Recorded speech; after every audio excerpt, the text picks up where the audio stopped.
¿Qué tal? ¿Cómo estás? Sea bienvenido a su programa Desde tu Mirada, 6:05 y esté escuchando el 1040 de amplitud modulada. Radio Mujer, el sexto sentido de la radio, llegando usted también a través del 95.1 de FM en Austin, Texas, por la cadena Cable Radio Network a 10 estados de la Unión Americana y al resto del mundo por el internet en www.radiomujer.com.mx. Estamos, como es costumbre, sus psicoanalistas de la radio, Gabriela Maldonado, y su servidor José Luis Samarripa tras los micrófonos. ¿Qué tal, Gaby? ¿Cómo estás? Muy bien, José Luis, ¿tú qué tal? También muy bien, aquí saboreándome esta rica tartaletita. Déjenme se las presumo porque no las Yo dejo. creo que Leti ya se las presumió. Pero déjenme les presumo la que nos vamos a comer nosotros. Esta no la dejó Leti de Huerta, muchas gracias. Ahí está afuera todavía y no nos escucha.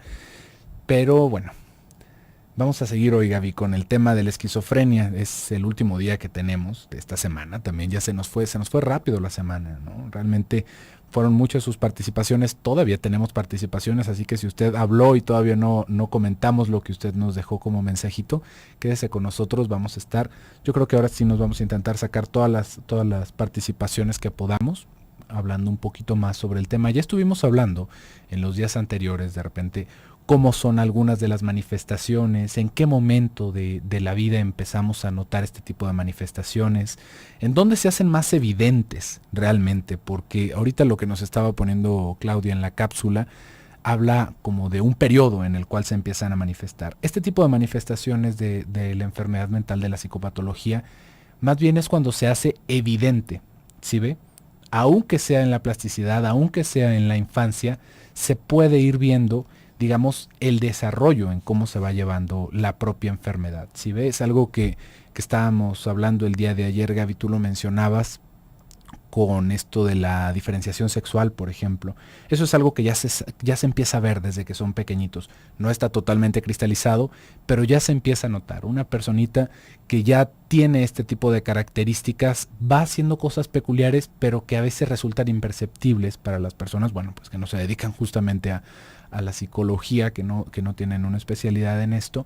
Pues de repente pasa como que son muy curiositos los niños, ¿no? Mira nada más que niño tan bien portado, es tan serio, no habla, autista, no hace problema. Y el niño autista, ¿no? El niño viendo el muro, viendo la televisión o lo que se le ponga enfrente. Pero este tipo de cosas se van viendo desde el desarrollo. Y es más, realmente si nos quisiéramos poner muy aguzados con la vista, se nota alrededor de la educación que le estamos dando a los niños. ¿Sí ve? Los niños, evidentemente que ahí ya van cambiando en la capacidad y en su propia fuerza pulsional que van teniendo, como para salir al paso de la carrera de obstáculos que les podemos estar poniendo en su desarrollo, pero esto se empieza a ver desde antes. Esto, al menos lo evidente, se empieza a ver más como ya lo habíamos dicho, por esta edad de la adolescencia, y bueno, en la adultez es mucho más que evidente. Y estuvimos hablando también sobre el asunto de la hospitalización, si es algo recomendado o no es algo recomendado. Ahí el punto giraba alrededor de que no fuera el primer intento de curación. ¿Sí ve? De repente nos puede parecer imposible contener a una persona así. Podríamos llegar a pensar que es hasta peligroso para nosotros, pero si pensamos en una recuperación, es mucho mejor tener a la persona en casa y tenerla cuidada, a manera de lo posible. Si ve, no es como que también vamos a estar 8 personas encima de él restringiéndolo, ¿no? Para que no se vaya a hacer daño. A manera de lo posible, es mejor que estén en casa, que es más, hasta en momentos de crisis, que el propio doctor, que el propio terapeuta vayan a la casa para tratarlo. ¿Sí ve? ¿Por qué? Porque cuando ya vamos haciendo una hospitalización, ya cuando se interna a alguien, ya lo habíamos dicho, se va haciendo un senderito. Va a ser como esta salida en la cual ante cualquier quiebre, ¿no? Y es un quiebre, no un brote, como muchas veces se puede llegar a mencionar, y es una forma coloquial. En un quiebre psicótico, si el camino reconocido es la hospitalización, esto no va a traer mayor beneficio. Si ve, por supuesto que se van a calmar, por supuesto que se va a tranquilizar en el momento la persona, pero esto no digamos que no hay un esquema, dependiendo del lugar en el que lo podamos internar, pero realmente es una cosa muy complicada dar este tipo de cuidados en un hospital por la cantidad de población que hay, pero no hay, digamos, como una fuerte base para decir que va a haber una recuperación en ese enfermo, ¿no? Claro que se va a tranquilizar porque se va a medicar, claro que se va a tranquilizar porque está aislado del mundo, ¿sí ve?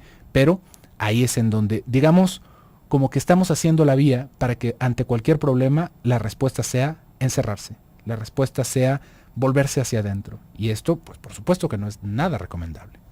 Claro, que yo me gustaría retomar esta participación que ya muy para el final Berta nos iba comentando, nos iba compartiendo acerca de su hermano. Ella nos comparte que su hermano a los 24 años desarrolló esta enfermedad.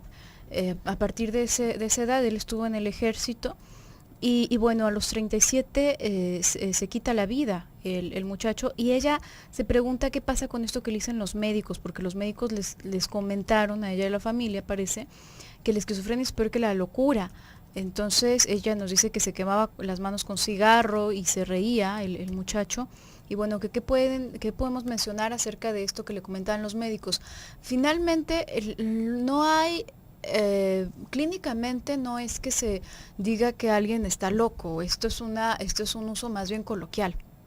Sí, normalmente cuando las personas hablan de locura, y como tú ya comentabas, José Luis, se refieren a cualquier comportamiento anómalo, a cualquier comportamiento extraño, lo cual no es, para mi gusto, digo, habrá muchas personas y a lo mejor teóricos que opinen distinto, pero no es algo que me resulte viable, porque a veces lo normal es muy patológico, a veces la norma es patológica, a veces la norma, por ejemplo, en tiempo de guerra, probablemente la norma es matar gente, es violar gente, y esto es el comportamiento normal, porque normal significa lo más cotidiano, lo que está en la norma, lo que está como en la media, digamos, del comportamiento de todos. Entonces el raro y el loco es el que tiene refugiados, por ejemplo, el que en lugar de matar a las personas a las que se están siguiendo, las refugia en su casa y las protege. Ese sería el anormal. Entonces, anormalidad, a mí no me parece indicado equiparar la palabra anormalidad con cualquier clase o entendimiento de locura. Sin embargo, eso es lo que coloquialmente se va comprendiendo. No sé a qué se referirían los médicos en específico que estaban diciendo esto, Berta, pero yo pensaría como de una manera más acercada a la descripción teórica, o siguiendo como la línea más clínica, más allá de decir, ay, esta persona no se comporta como los demás, entonces está loca. La locura normalmente iría, me puedo imaginar, pegada a aquella desconexión de la realidad. Lo que sí nos puede volver, entre comillas, como locos, lo que sí nos puede ir dejando como flotandito en una nube, es irnos despegando de la realidad. ¿Y cómo es que estamos pegados a la realidad? En primera instancia, porque estamos viviendo en una comunidad, porque estamos viviendo en una sociedad, y es en función a las otras personas que tú conoces el mundo. Tú puedes pensar que hay muchas cosas que lo sabes de cierto porque te lo dicen tus ojos, pero es mentira, te lo dicen tus ojos, pero te lo confirman las otras personas que están alrededor. Si las otras personas que están alrededor, todas, te dicen que el color que tú ves verde es amarillo, vas a pensar que eres daltónico, y probablemente sí seas daltónico, ¿no? Entonces, es en función a esta comparación, a esta especie de consenso, que vamos teniendo noticia de la realidad y que vamos sabiendo que tanto es de nuestro mundo interno y que tanto es de nuestro mundo externo. Yo me imagino que a cualquiera le ha pasado de pronto que sueña algo tan trivial que no sabe si lo hizo o no, ¿no? A lo mejor es algo como que pusiste las llaves en un lugar que en realidad nunca sucedió eso, y bueno, necesitas preguntarle a otra persona para saber si eso realmente sucedió o no, y te da noticia de que fue un sueño. Lo que quiero decir con esta, la cuestión de la locura y cómo iría más que ligada a la normalidad, para mí iría ligada a este desconecte con la realidad. Y si nosotros pensamos en eso, aislar a una persona de la sociedad, aislarla del resto de las personas que como el comportamiento natural, digamos, y ponerlos ahí encerraditos, definitivamente lo que va a hacer es alejarlos más y más de la realidad y agravar la condición que tienen. Vamos a ir a un pequeño corte y regresamos.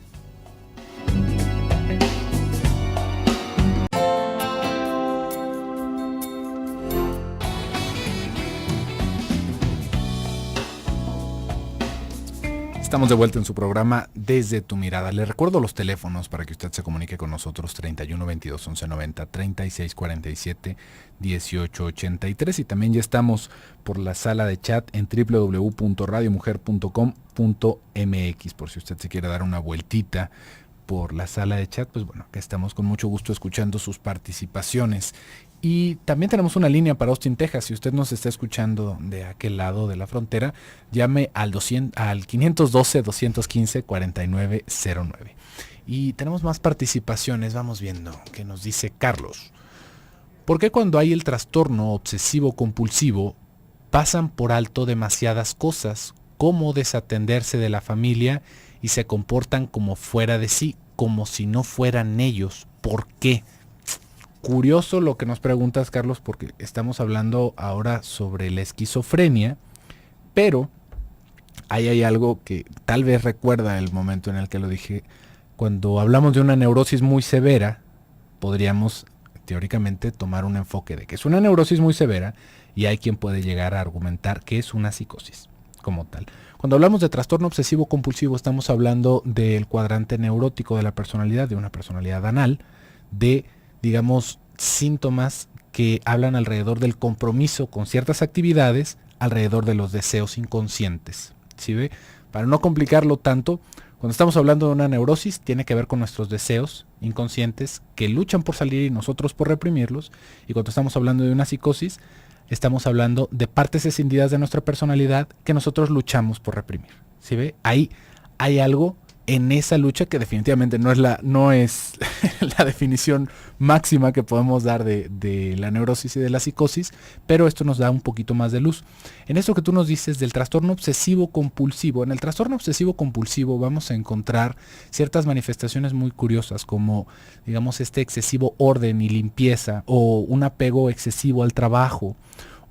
Pero este tipo de síntomas no quiere decir que sean el indicio de la neurosis, sino que este tipo de síntomas pueden estar, digamos, como enmascarando una conducta psicótica, una conducta esquizoide, esquizofrénica, pero con síntomas neuróticos. ¿Sí ves? Obsesivo compulsivo, y teníamos, bueno, pues son dos cosas distintas, obsesivo compulsivo y esquizofrenia. Sí, pero tú acá nos estás hablando de ciertas cosas, ¿no? Comportarse como fuera de sí, como si no fueran ellos. Eso no pasa en este tipo de diagnóstico que tú nos estás diciendo. ¿Sí ves?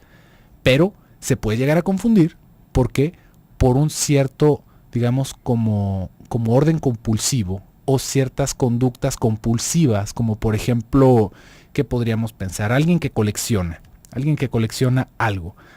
Puede haber alguien, imaginemos una persona ficticia que colecciona tapas de refresco, ¿no? Y uno podría decir, bueno, pues ¿quién colecciona tapas de refresco? Una persona más o menos con este tipo de características que tú nos estás diciendo. Latas de pintura, ¿no? Alguien podría decir, bueno, es que las latas de pintura cuestan algo. Bueno, pero estamos hablando de ciertas conductas que pueden llegar a enmascarar esto. ¿Sí ven? No porque todas las personas que estén coleccionando latas de pintura van a tener este trastorno, pero en este tipo de compulsión nos vamos a encontrar este desapego que tú hablas.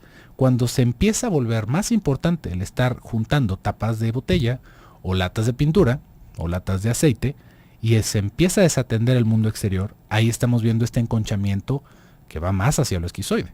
¿Sí ves? Que también tiende a confundirse con esta parte neurótica. ¿Por qué? Porque digamos que de alguna forma es como ¿cómo lo podríamos entender? Tal cual, como una formación de compromiso, ¿no? Para alejarme de mis deseos, empiezo a coleccionar plumas, ¿no? Para alejarme de un deseo homosexual, empiezo a coleccionar plumas, ¿no? Sé que esto puede sonar jaladísimo de pelos, ¿no? Salido de la realidad, pero ahí es en donde vemos este tipo de curvas, este tipo de laberintos dentro del inconsciente. ¿Sí ve? Esto que tú nos estás diciendo, Carlos, en particular, que se comportan como fuera de sí, como si no fueran ellos, no es una característica de este diagnóstico que tú nos estás dando.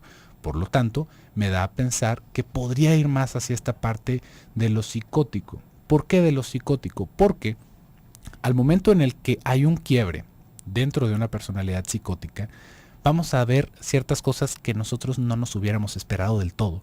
Nos podemos topar con que la persona se pone sumamente violenta, o que tiene una explosión de sexualidad, por ejemplo, ¿no?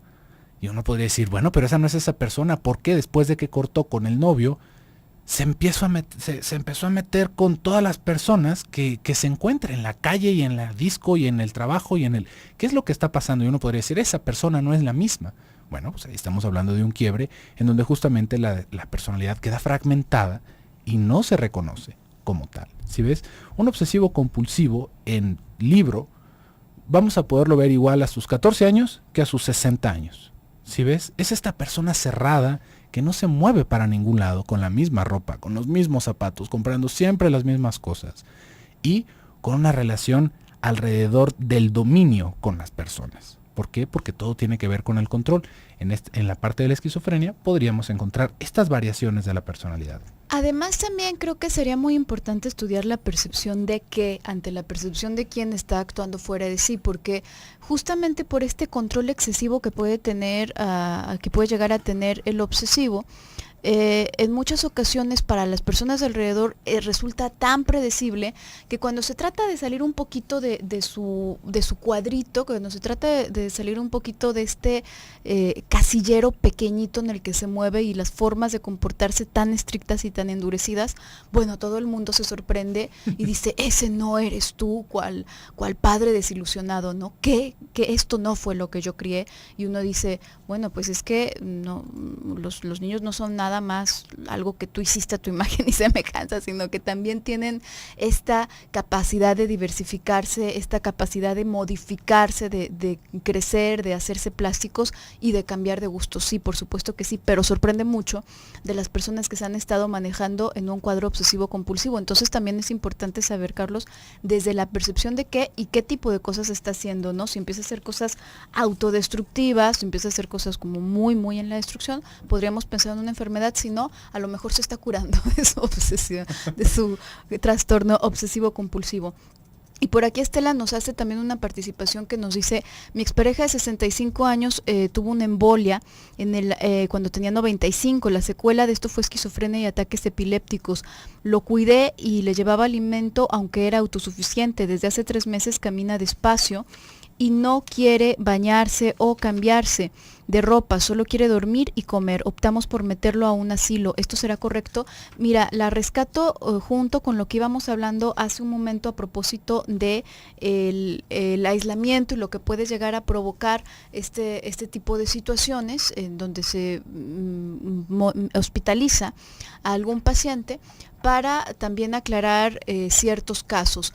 Habrá momentos en que los recursos o las herramientas que tiene determinada familia para lidiar con este tipo de situaciones se agotan y no hay más. De verdad, hay momentos en que es así, sobre todo cuando se trata de una persona joven, de un adolescente, de un adulto joven.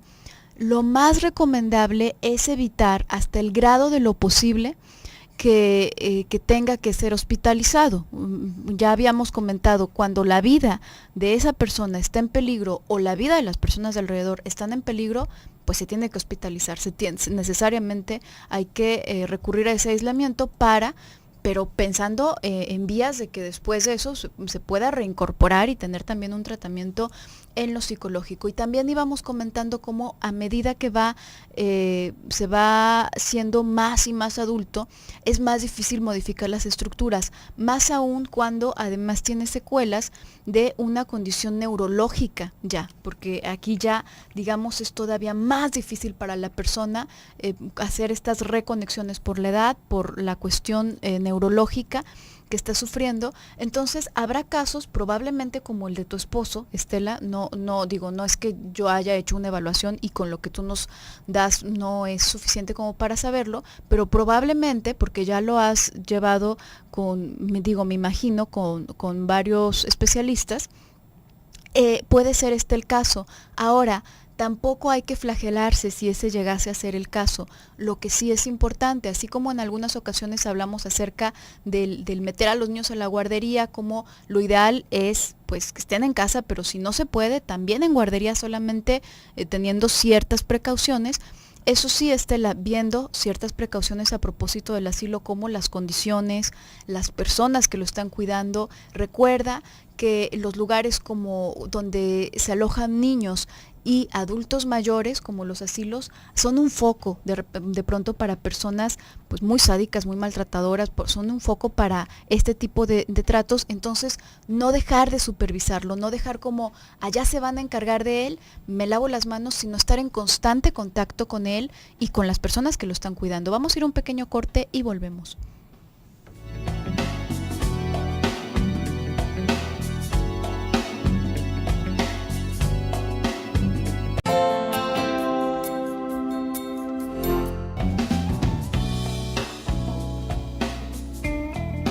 Estamos de regreso en su programa Desde tu Mirada. Ya estamos a la mitad del programa del día de hoy. Tenemos más participaciones todavía que van saliendo al paso del programa. Vamos a ver, esta nos falta, ¿verdad? Bueno, estas nos faltan. Vamos a ver.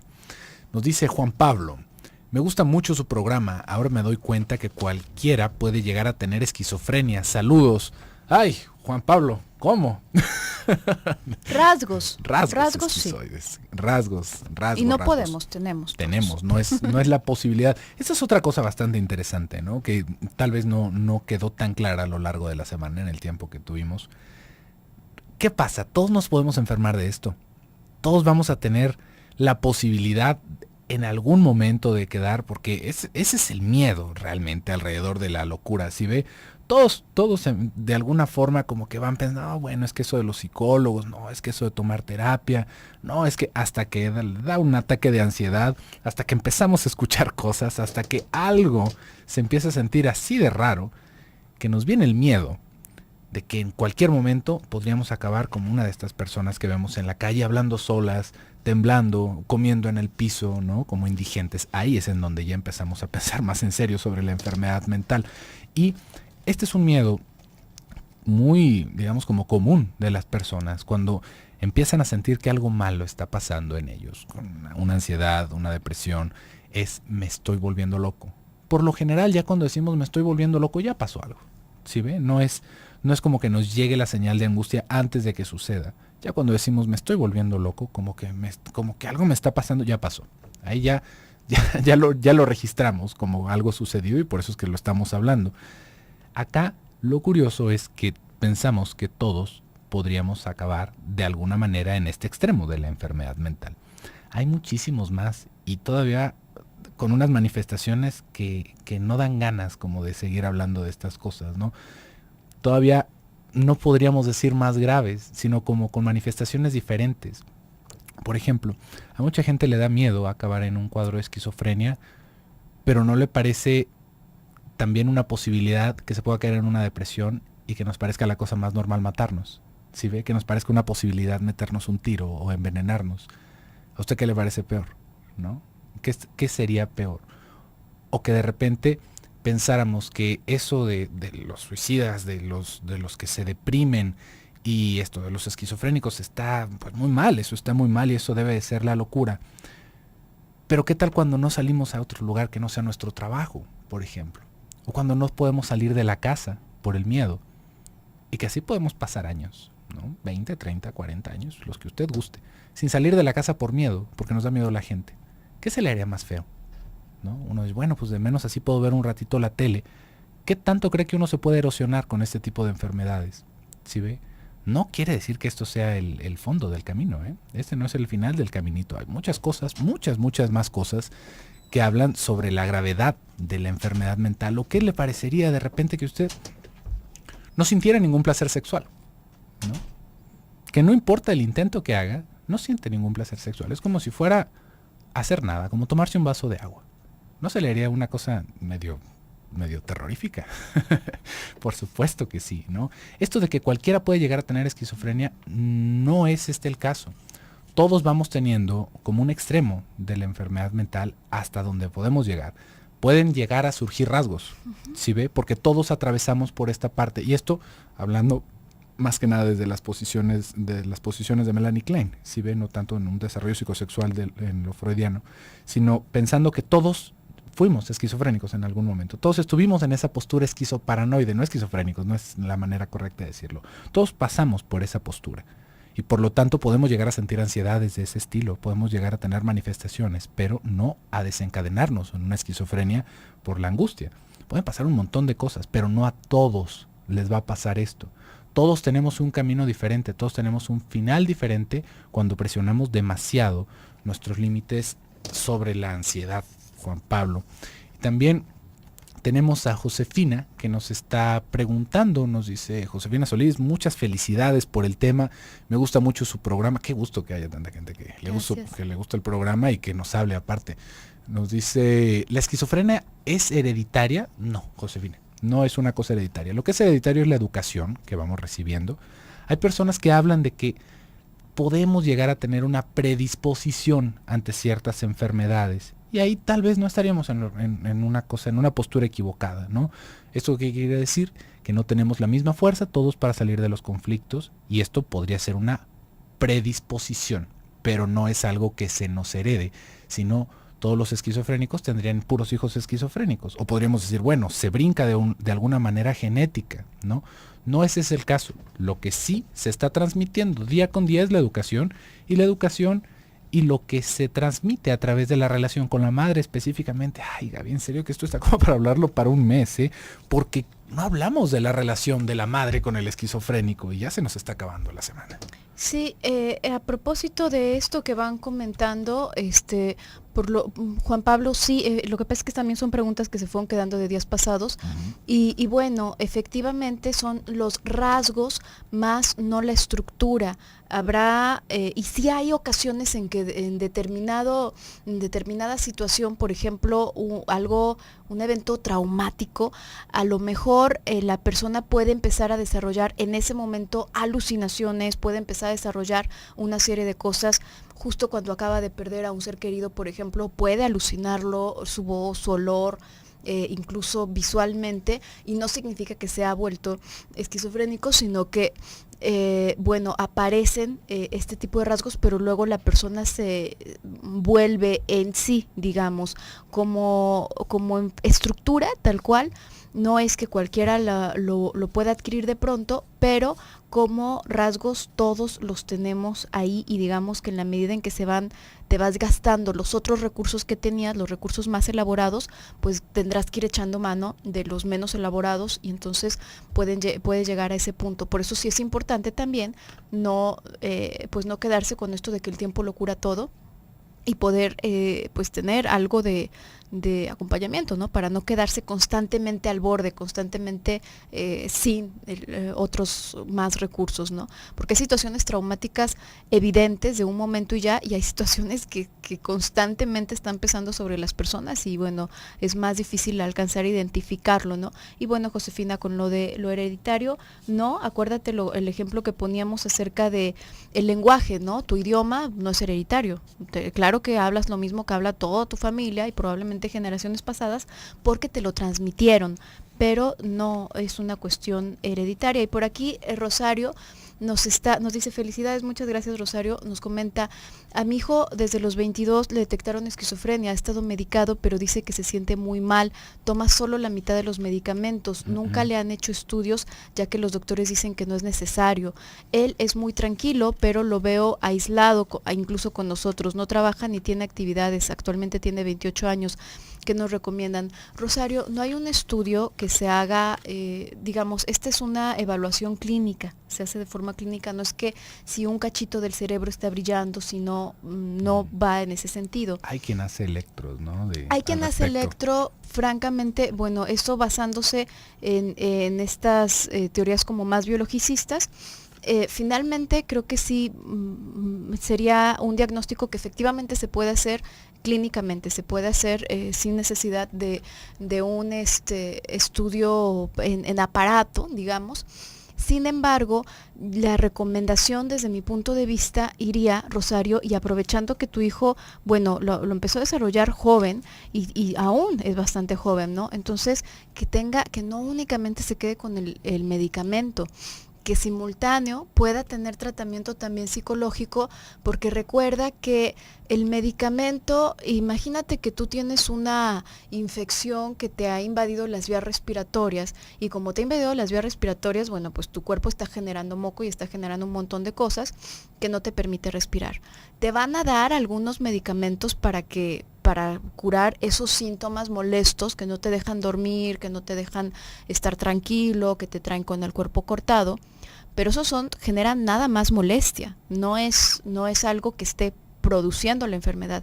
Al mismo tiempo te tendrán que dar probablemente antibióticos para que se te quite la raíz, para que se te quite el bicho que te está produciendo todo eso, porque si no, pues tú te la puedes vivir con tus analgésicos y no te duele tanto, está soportable, no tienes tanto moco, pero el bicho sigue creciendo y creciendo y creciendo dentro, y ahí lo importante es poder atender la raíz de eso. Si el muchacho se siente mal, y además reporta que se siente mal, hay aún más oportunidad de que él acceda o de que él esté como en vías de la posibilidad de tener una psicoterapia. Hay ocasiones en que no, hay ocasiones en que tiran la toalla y ya nada más se toman el medicamento y se quedan a vivir con los padres en un abandono total de su cabeza. Entonces, que también pueda tener tratamiento psicológico.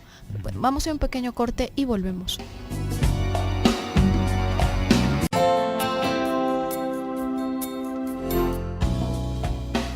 Ya estamos de vuelta en su programa Desde tu Mirada y ya estamos en el último bloque que tenemos del programa del día de hoy y de la semana. Acuérdese que si usted quiere escuchar la repetición del programa del día de hoy, la puede escuchar el domingo a las, ¿qué es, Gaby? ¿A las 2 de la tarde? A las 8, ¿no? No, a las 8 de la noche, sí es cierto. Sí, es el domingo a las 8 de la noche y los programas de lunes a jueves los puede escuchar al día siguiente a las 5 de la mañana. Ahí usted tiene la oportunidad. O en el canal. En el canal sí hay algunos, ¿no? ¿Se han subido algunos? Todos nos dicen acá. Si usted quiere ver los programas por YouTube, pues solamente busque Radio Mujer GDL ahí en la página de YouTube. Y en YouTube va a poder ver nuestros videos acá juntamente con las participaciones y con todo el material que hemos estado trabajando en la semana. Y antes del bloque comercial había una participación sobre una persona que habían diagnosticado a uno de sus familiares. Nos estaba diciendo Rosario, si usted nos acaba de sintonizar, bueno, pues déjeme, la contextualizo. Nos dice, a mi hijo desde los 22 años le detectaron esquizofrenia, ha estado medicado, pero dice que se siente muy mal y se toma solo la mitad de los medicamentos. Nunca le han hecho estudios ya que los doctores dicen que no es necesario. Él es muy tranquilo, pero lo veo aislado hasta con nosotros, no trabaja ni tiene actividades. Él tiene 28 años, que nos recomiendan ya. Gabriela, Rosario te había dado algunos puntos a tratar, ¿no? Alrededor, por ejemplo, del tratamiento psicoanalítico, terapéutico que puede tener tu hijo. Hay otra cosa que es muy importante, ¿no?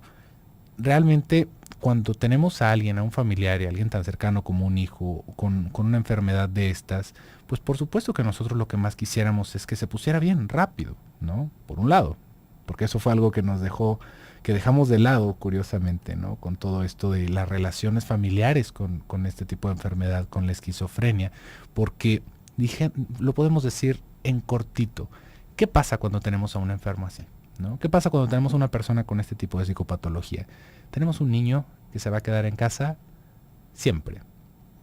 Y si se fija, esto de alguna forma es este deseo de todas las madres, ¿eh? No es algo que nada más digamos, ay, esas madres que les gustaría quedarse con sus hijos chiquitos, con sus hijos bebés. No, hay gente que lo dice abiertamente. La mejor época de los niños para tener hijos es cuando son pequeñitos. Ojalá se quedaran así. Ojalá se quedaran chiquitos. Pues ojalá, mire, ¿no? Lo que puede suceder ahí es a donde nos pueden llevar nuestros deseos. Y por supuesto tiene que ver con todo un cuadro en lo inconsciente. No es algo que hagamos como con toda la premeditación, alevosía y ventaja, pero sí es algo que tenemos que reflexionar. Pensando por el otro lado, también va a jalar esta necesidad de que ellos se pongan mejor, pero también ahí hay que pensar que sin darnos cuenta podemos estar obstaculizando que ellos se pongan mejor. ¿Cómo es esto de obstaculizarlos a que se pongan mejor? Para empezar, aceptando a la persona como si fuera un enfermo terminal. Esto es una cosa que no debería de suceder, ¿sí ve? No importa cuál sea la calidad o no importa cuál sea, digamos, lo crítico de la enfermedad, tratar a una persona ya como si fuera así ya, Bueno, pues así es mi hijo o es mi hija que tiene esquizofrenia, ya ni lo molesten, ¿no? No le digas, no, se molesta mucho, mejor, mira, le llevamos su comida al cuarto, no, que no salga, porque cada que sale hace algún desorden, no, mejor no, ahí ya, lo estamos lisiando, todavía más difícil estamos haciendo el camino de que se pueda integrar con el resto de la gente, con su familia, que disfrute de ciertas cosas. Eso es algo que no deberíamos de hacer en ningún sentido. Si ve, es algo tan interesante ver cómo una estimulación adecuada puede ayudar nada más el ponerle atención a la gente, nada más ponerle atención. Lo que se puede lograr alrededor de dedicarle este espacio, de dedicarle este afecto a las personas, es increíble la modificación que se puede dar, ¿no? Desde personas que de repente vemos un niño autista que nada más ve hacia el cielo, con este tipo de estimulación, acercándonos, hablándoles, buscándolos, haciéndolos y también empujándole, porque es una friega, déjeme le digo, no es cualquier cosa y no es la cosa más agradable para hacer, porque también frustra. Pero ahí es en donde nosotros realmente podemos ayudarles. Si ve, vámonos a la plaza, vente, vamos a hacer tal, no importa, aunque sea un ratito, vamos, pero sal. No importa vamos, nada más un ratito, vamos a tomarnos una nieve, hombre, ya cuántos días llevas aquí, vamos para afuera. Hay que ver una película, platícame algo, y de preferencia que involucre más gente, ¿sí ve? Porque si no estamos retroalimentando este círculo, ¿no? En donde nada más somos nosotros dos, madre, hijo, padre, hijo. Que haya más gente. Mira, hay que invitar a alguien aquí a la casa, que platiquemos, a que se haga plática, a que se pueda conectar. Porque lo más peligroso que podemos ver alrededor de este tipo de enfermedad es la erosión que va a generar el aislamiento a estas personas. Por eso es que no es algo tan recomendable la hospitalización. Mientras más estemos estimulando a estas personas, en manera de lo posible, por supuesto, porque si no también les vamos a llegar al tope con nuestras ansiedades que les estamos montando, pero eso va a ser realmente benéfico para ellos. Además, pensando que esto tiene que ver con aquello que se ha ido educando en casa, directa o indirectamente, hay muchas ocasiones en las que es muy favorable cuando el paciente en sí no tiene la disposición para acudir a un tratamiento psicológico, porque ya dijimos, el médico se puede dar, el tratamiento médico, las pastillas, pues se podrán aplicar así, ¿no? O a veces hasta en inyecciones si el paciente no puede hacerlo o no se deja hacerlo y es absolutamente necesario. Pero el tratamiento psicológico no, necesita haber una demanda de parte del paciente de ser tratado, ¿no? de ser curado en este sentido. Si ese no es el caso, los familiares pueden hacerlo, sobre todo las personas que están a su cuidado pueden hacerlo y de verdad se mueve muchísimo por ese lado. Hay muchas cosas de las que no nos damos cuenta y que quizás ya son parte muy cotidiana de la familia, como son lo que hablábamos acerca en otros días de los mensajes esquizofrenizantes, a otras cuestiones que de pronto se manejan con los pacientes psicóticos, que es a propósito de la superstición. Muchas veces los familiares los piensan como que tienen una cierta percepción extrasensorial y entonces los llevan a que les saquen al chamuco, los llevan a que les hagan limpias, los llevan con personas psicóticas, los llevan a cosas de sanación, a cosas. Esas son situaciones psicotizantes. Eso de pensar, esas son situaciones enloquecedoras justamente. Entonces, si yo veo a mi hijo en esas condiciones y en una condición a lo mejor un poco más neurótica, a lo mejor un poco más estable y saludable, entre comillas, se me ocurre, es que seguro que se le metió un chamuco, entonces vamos a exorcizarlo. Espérate, eso ya está hablando de cierto grado de despegarte de la realidad tú mismo o tú misma que lo estás atendiendo. Entonces, ojo, ahí valdría la pena, si él no se puede tratar con una persona, no con otra persona fuera de la realidad, no con otra persona que hable con seres del más allá porque eso es una situación que va a enloquecer más a la persona. De verdad, esto hace daño. En verdad, esto es algo muy, muy importante para tener en cuenta. Y si no se puede llevar a esta persona con alguien que de verdad trate ese tipo de enfermedades, no desde la psicosis, sino desde la realidad, que le pueda ayudar a sentar pies en la realidad, pues entonces las personas que están a su alrededor acudir a veces esos pequeños núcleos de irrealidad, esos pequeños núcleos esquizoides que tenemos, nos traicionan y en esos momentos decimos, bueno, es que tú tienes una comunicación con el más allá, es que tú eres un chico especial porque eres un niño de índigo o no sé qué cosa y ahí ya estamos exponiendo nuestra.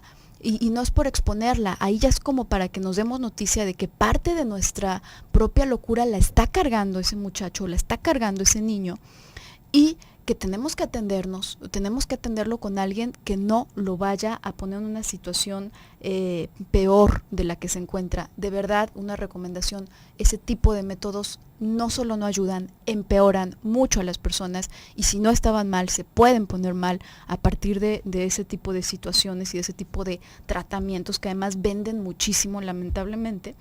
Y otra cosa también muy importante como para concluir, no es para que te asustes. Si en algún momento tú te vas sintiendo con esta como despego de la realidad, con este desentendimiento de ti mismo, con esta desazón, no es para que te asustes. Verdaderamente es algo que puede abrirte una puerta, no nada más a que te trates y que no avances, si es algo que fuese a avanzar, en caso de que fuese a avanzar por una enfermedad mayor, sino que es algo que te puede abrir muchísimo y te puede permitir conocerte muchísimo. No es para que te asustes, es como el odio que le puede surgir a las madres por los hijos, que sí surge, cuando se asustan, entonces lo reprimen y se les sale en un lapsus de que dejan caer al niño sin querer.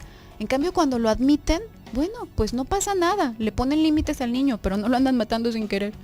Pero bueno, por el día de hoy se nos ha terminado la semana. Yo me despido, soy Gabriela Maldonado. Y yo soy José Luis Amarripa, que tenga muy bonito fin de semana y nos escuchamos el lunes en punto de las 6. Hasta luego.